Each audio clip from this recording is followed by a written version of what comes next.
If you're just getting started in Lucidspark, one of the first things you'll want to master is how to move around the canvas quickly and smoothly. In this video, I'll show you the easiest ways to pan and zoom so you can navigate your board like a pro.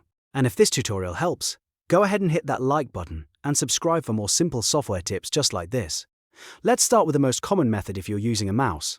To move around the Lucidspark canvas, right-click and hold, then drag your mouse in any direction. This lets you pan across the board without having to click on every object one by one. It's especially useful when your board gets larger and you need to jump from one section to another. While you're using the mouse, you can also zoom in and out with the scroll wheel.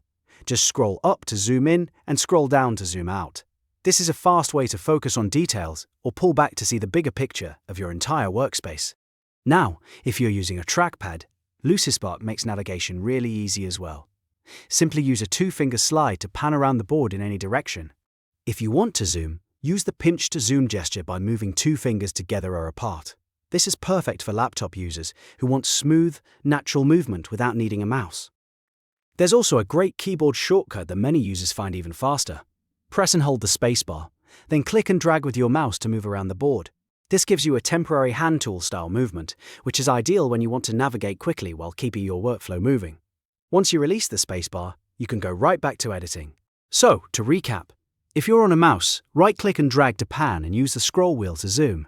If you're on a trackpad, use a two-finger slide to move and a pinch gesture to zoom.